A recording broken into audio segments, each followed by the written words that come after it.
Hi, I'm Jane Freeman and I am a clinical academic healthcare scientist. So I'm an associate professor at the University of Leeds, a clinical scientist at Leeds Teaching Hospitals, and I also have a national role at NHS England, NHS Improvement as a clinical lead for AMR diagnostics.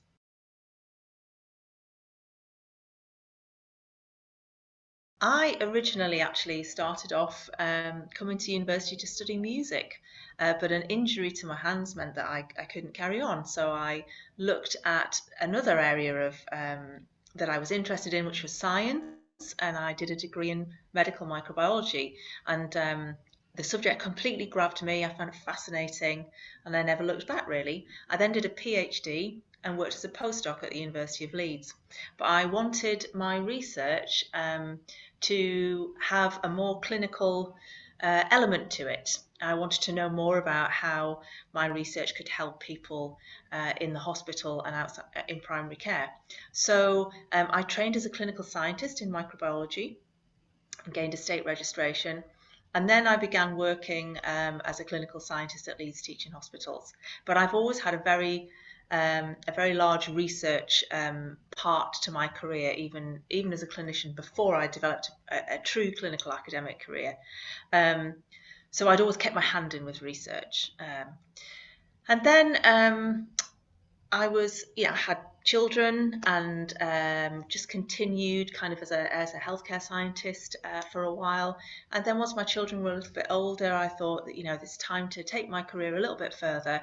And I'm really passionate about the use of research in the NHS and the healthcare sector because it's through research that we drive innovation and we bring new treatments for patients to give them better outcomes.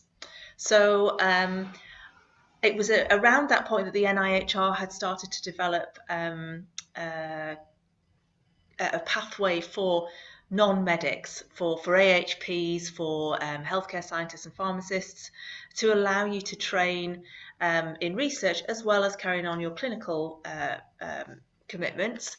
You could do those alongside each other, which really opened doors for us. And in Leeds, particularly, there's a good clinical academic network that has kind of come out of that. So I was fortunate enough to get a clinical lectureship with the NIHR in clinical microbiology.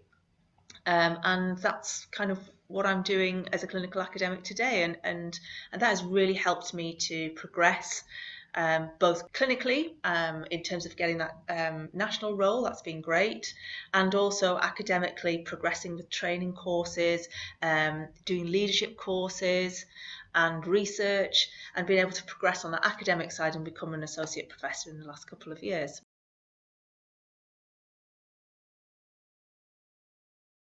My particular research interests, I kind of have grown up with healthcare associated infections. So my PhD was on Clostridium difficile infection, which is a bug that causes a really nasty and debilitating diarrhea, primarily but not totally in elderly people. And it arises as a result of the use of antimicrobials that can damage your normal gut flora and allow pathogens like C. diff to come in and cause a problem. So I then did a postdoc on that, and I've stayed in C. diff research and healthcare associated infection research since then. But more increasingly, I'm interested in antimicrobial resistance, which is kind of always linked in with healthcare associated infections and often compounds those issues. So working out why bacteria and other microbes become resistant to the drugs that we use to treat them, how we can tackle that, and particularly how we can tackle that through better diagnostics, so diagnosing infections earlier and more accurately to get people to the most appropriate treatments as soon as we can, so that patients get better and antimicrobial resistance does not develop to the degree that it will do if we don't tackle this now.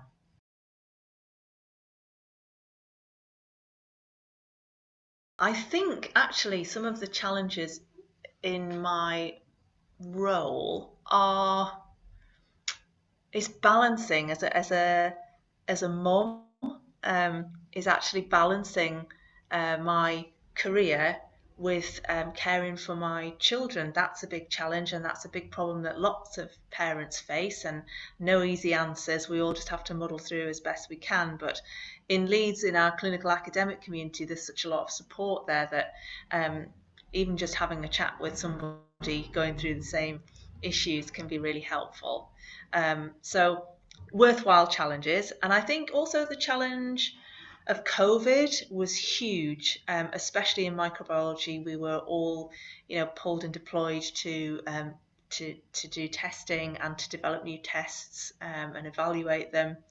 That was a tremendously stressful period, but we learned such a lot from it. And I feel, although my colleagues and I in microbiology are still definitely tired from the pandemic, I feel like we've learned a lot from it, and that learning can really tackle other problems like antimicrobial resistance as we use the technology and the new behaviours that we developed to be able to tackle that. So often, what is at first a huge challenge can bring benefits ultimately, as long as we support each other in doing so.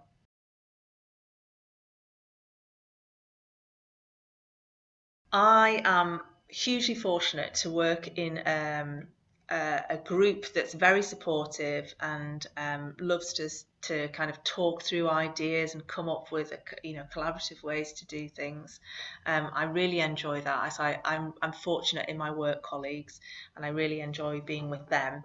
I love dreaming up new ideas, and I think we we we often talk about art and science as being separate, and creativity and science as being different, but actually they're very much the same. And I love to bring in, the side of me that wanted to study music and do kind of creative things. I love bringing that to science and thinking beyond where we are. That's really exciting, and sharing those ideas with other people. That's really exciting.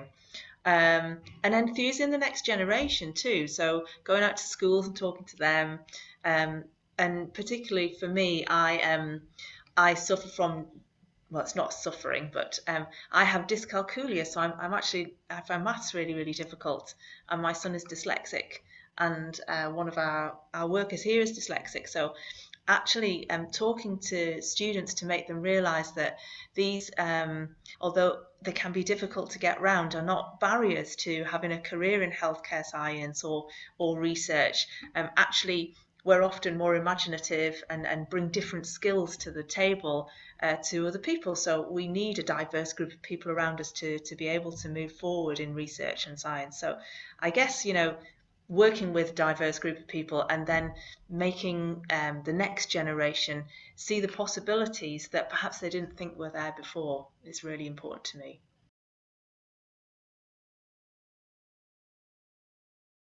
I think if you were thinking about getting into a clinical academic career, I would say it's extremely rewarding. Like any career path, there are going to be ups and downs, difficult things, but you will meet a broad array of people, and be surprised at how much you will learn about other areas, and actually how much that helps you with your subject area.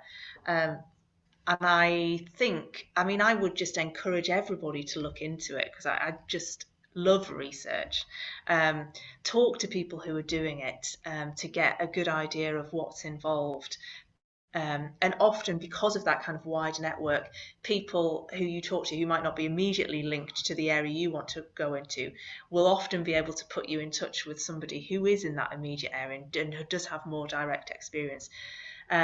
But talk is what I would say. Talk to people who are involved in it. Get a really good idea of what's going on, and find an area that you're absolutely passionate about, because in my opinion, when you're doing something hard, it's easier if you really love it. So if you're really interested in it, that enthusiasm will carry you through the tough times that you sometimes will go through. That's the same in any career, and certainly in clinical academia.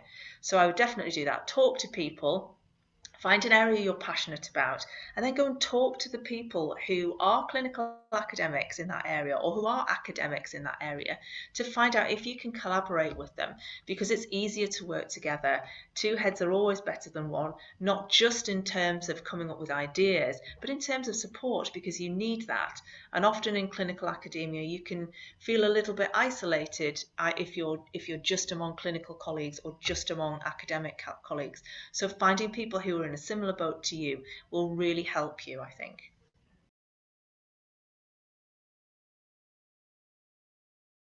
There is research that shows us that patients in places who are research active have better outcomes, and I think if you're a place that's research active, you are at the edge of new treatments. You're able to bring those new treatments in faster, and you bring together a community of people who are thinking about what's next in that development, and who already know what's at that kind of front edge of development and understand them to put them put them into clinical practice. So I think having that knowledge and understanding and building a research culture says to patients, we care about you and we care about the patients of the future, and that's why we're trying to push things forward and make them as good as they can be, and to keep improving that. And I think as patients, that gives you confidence that you're being treated by people who are genuinely interested in what they're doing and who genuinely care about the outcomes for you.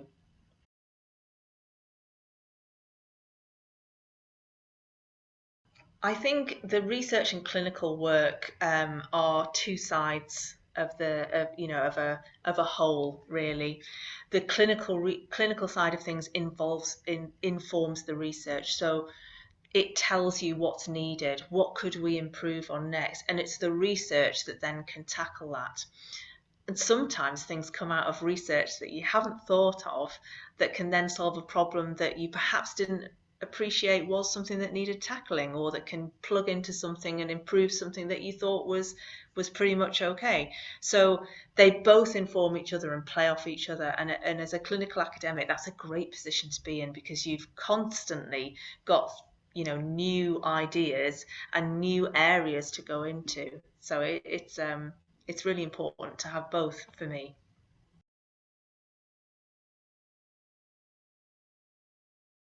I think that actually the greatest misconception is that not everybody can do it, and that there are certain circumstances that would prevent you from doing it. I and some of my colleagues are single parents, and that can make it quite difficult, and that goes for whether you're in a clinical academic career or any other career in any other area. Things are different when you're a single parent. You don't have as much time, you can't do things as easily, you're a bit more restricted. But the great thing about a clinical academic career is that um, you can build training programs that work around your circumstances a bit, and by connecting with other single parents who have been through it and are perhaps at a different stage, you can see that things are possible by thinking a little bit outside the box, and making the best use of the support that you have. And single parents are often really supportive towards each other, so being part of that community is really great. So I would say it's it's not a barrier, but to not hide it, to be honest about it, and people in general are very, very willing to help. So yeah, that's certainly probably not a general myth, but it might be something that people who are in that situation as a single parents might think isn't accessible to them, but actually it is, and other single parents and the wider clinical academic community are definitely willing to help.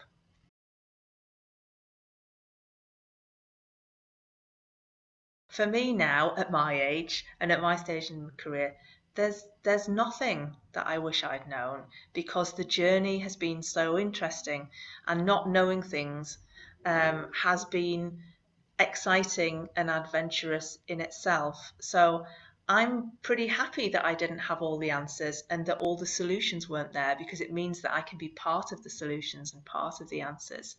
So if you have things that you think should be tackled, I want to know about them so I can help do that.